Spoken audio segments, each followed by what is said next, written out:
Fungal infection क्या है? Fungal infection ये इस प्रकार का चर्म रोग है जो बहुत ही आम कॉमन हमको दिखता है आजकल। हर 2 में से 1 पेशेंट को फंगल इन्फेक्शन रहता है। फंगल इन्फेक्शन ये एक इस प्रकार का जीवाणु है जैसे हमको वायरस, बैक्टीरिया और पैरासाइट से जो बीमारी होती है उस प्रकार से डर्मोफाइट से जो बीमारियां होती है उसे हम लोग फंगस कहते हैं। फंगस आम भाषा में हम लोग इसे नाइटा, फफूंदा या रिंगवर्म भी बोलते हैं। ये होने के कारण क्या है? तो आजकल का जो हमारा लाइफस्टाइल है, दिन भर हम लोग काम करते हैं, जीन्स पहनते हैं और गर्मी में हमारा काम रहता है, पानी में भीग गए तो दिन भर गीले रहते हैं। इस प्रकार से हमारा जो वर्क स्टाइल हो गया है हमारा, ये वर्क के कारण हमको पसीना आता है और हम लोग दिन भर काम में बिजी रहते हैं, उसके कारण इस प्रकार का हमको फंगल इन्फेक्शन होता है। और भी फंगल इन्फेक्शन होने के कारण है कि अगर हमको डायबिटीज़ है या हमको HIV है या हमको कोई भी इम्यूनो कॉम्प्रोमाइज़ यानी जिसकी इम्यूनिटी कम है, तो इस प्रकार के पेशेंट को फंगल इन्फेक्शन सबसे पहला होता है। जो आदमी दिन में एक बार ज़रूर नहाता है उसको फंगल इन्फेक्शन होने के कारण कम हो जाते हैं। जो बहुत दिनों में एक बार नहाता है, जैसे बैग पिकर्स हो गए, बेगर्स हो गए, इन लोगों को ये बहुत कॉमन है। अनहाइजीनिक कंडीशंस में फंगल इन्फेक्शन बहुत डेवलप होता है और इसके चांसेस अभी हम बहुत बार देखते हैं। फंगल इन्फेक्शन के प्रकार, फंगल इन्फेक्शन 2 प्रकार के होते हैं। एक होता है जो कैंडिडिया से होता है जिसे हम लोग कैंडिडियासिस कहते हैं। कैंडिडियासिस आमतौर पर ओरल कैविटी में होता है जिसे हम लोग ओरल थ्रश या ओरल कैंडिडियासिस कहते हैं। और एक कैंडिडियासिस होता है जो फीमेल्स में वजाइना एरिया में होता है जिसे हम लोग वजाइनल कैंडिडियासिस कहते हैं। और मेल्स में भी ये कॉमन है जो रेक्टम और एनस के साइड में होता है जिसे हम लोग कैंडिडा इन्फेक्शन कहते हैं। तो कैंडिडा एक प्रकार का फंगल इन्फेक्शन हो गया। दूसरे प्रकार का इन्फेक्शन है उसे हम लोग टीनिया कहते हैं। ये टीनिया जो है, टीनिया नाम के फंगस से, डर्मेटोफाइट से होता है। अब टीनिया हमारे सर से लेकर पैर तक सब जगह होता है। जब वो हमारे नाखून में होता है तो उसे हम लोग टीनिया अंगवम कहते हैं या ओनिकोमाइकोसिस ऑफ नेल्स कहते हैं। ये सबसे लेंदी और बहुत दिन चलने वाली बीमारी है। इसमें हमारे जो नाखून है इसका कलर फेंट हो जाता है और ये बहुत कड़क हो जाते हैं और स्केल्स गिरना चालू होते हैं। तो ये fungal infection of nails is difficult to treat और हमको इसको बहुत दिनों तक रेगुलर दवाई लेना पड़ता है। उसके बाद में अगर बच्चों में जो बहुत कॉमन जो है जिसको हम लोग एथलीट्स फुट कहते हैं, तो बच्चे जो स्कूल में जूते पहन के रहते हैं या जो स्पोर्ट्समैन हैं जो जिम में बहुत वर्कआउट करते हैं, उसके बाद में साइकिलिंग करते हैं, रनिंग करते हैं, स्विमिंग करते हैं, तो इनको बहुत कॉमन होता है जिसको हम लोग एथलीट फुट कहते हैं। तो हमारे जो पैरों के उंगली है उसके बीच के जो ये जगह है वेब्स, इसमें ये इन्फेक्शन होता है। उसका लक्षण ये होता है कि उसमें बहुत खुजली होती है। तो ऐसे बच्चों को नाखून की कटाई, सफाई बराबर करना चाहिए। उसके बाद में साफ़ सुथरा रहना चाहिए।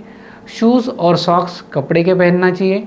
हर 2-3 घंटे में थोड़ा सा एयरी रहना चाहिए। कॉटन के सॉक्स और शूज़ को अच्छे से धो के रेगुलर चेंजेस करके रोज़ के रोज़ नए सॉक्स पहनना चाहिए और शूज़ को धूप में सुखा के थोड़ा सा एंटी फंगल पाउडर डाल के उसको यूज़ करना चाहिए। तो इस प्रकार ये एथलीट फुट से हम लोग निजात पा सकते हैं। उसके बाद में हमारे ग्रॉइन एरिया में जो फंगस होता है जिसमें हमको बहुत खुजली होती है, ईचिंग होती है, किसी के सामने खुजली करना भी मुश्किल हो जाता है और ये खुजली के कारण वहाँ पे बाद में बैक्टीरियल इन्फेक्शन होता है और ये फैलते जाता है। नाखून से हमने खुजली करने के बाद में हमारे शरीर में फैलता है। इसको हम लोग जॉकी ईच भी बोलते हैं। उसके बाद में जब हमारे शरीर में फंगल इन्फेक्शन हो जाता है तब हम लोग इसको टीनिया कार्पोरिस बोलते हैं। तो टीनिया कार्पोरिस एक रिंग वर्म जैसा होता है, जो उसकी आउटर लेयर रहती है वो उभरी हुई रहती है और ये रिंग जैसा दिखता है। हम लोग कोई ट्यूब लगा लेते हैं तो उसे थोड़ा सा कम हो जाता है, दब जाता है और फिर बाद में दोबारा हो जाता है। तो इसीलिए हम लोग कहते हैं कि हमने कोई भी केमिस्ट से या अपने मन से कोई ट्यूब नहीं लगाना चाहिए फंगस के लिए, क्योंकि उसमें स्टेरॉइड होता है। स्टेरॉइड से ये जो फंगस है ये दब जाता है, पर जब ये दब जाता है उसके बाद में फिर से वो उभर के जब आता है तो अच्छी दवाई को परेशान करता है। इसलिए टीनिया इन्फेक्शन है ये डिफ़िकल्ट टू ट्रीट है और आजकल इसका रिकरेंट रेट इतना ज़्यादा है कि it is a challenge to doctors and patients also. तो डॉक्टर भी परेशान हो जाते हैं, पेशेंट भी परेशान हो जाते हैं। और एक बार आपके घर में किसी को फंगल इन्फेक्शन हो गया तो आपके घर में वो सबको होता है। तो इसीलिए हमने उसकी प्रिकॉशंस में सबसे पहला क्या बताया है कि आपको कॉटन के कपड़े पहनना है, प्योर कॉटन के खादी के कपड़े पहनना है, अंडर गारमेंट्स भी कॉटन के पहनने का है। जैसे जेंट्स में बॉक्सर्स पहनना चाहिए जो कि प्योर कॉटन के हो और ढीले हो।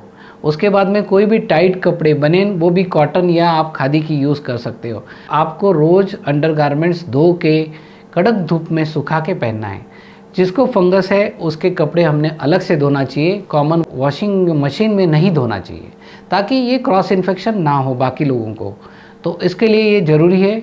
उसके बाद में अगर डैम्पनेस है, मौसम ख़राब है, बारिश हो रही है, तो अंडरगारमेंट्स गीले रहते हैं, तो उसको कड़क धूप में सुखाने का, अगर नहीं सूखे तो हमको आयरनिंग करके भी उसको यूज़ करना चाहिए। उसके बाद नहाने के बाद में बहुत बार हम लोग गड़बड़ में नहाते हैं और तुरंत कपड़े पहन लेते हैं।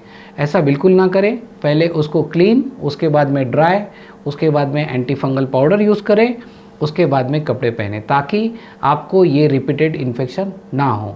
अगर आपकी स्किन बहुत ड्राई है तो आप इसको मॉइस्चराइज़र लगा सकते हैं।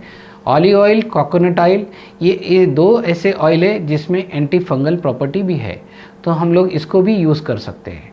बाकी एज ए डॉक्टर हम लोग soap, anti fungal lotion, anti fungal cream का इस्तेमाल करने के लिए आपको सलाह देते हैं। उसके बाद में जब ये फंगल इन्फेक्शन हमारे चेहरे पे आ जाता है, इसे हम लोग टीनिया फेशिया कहते हैं।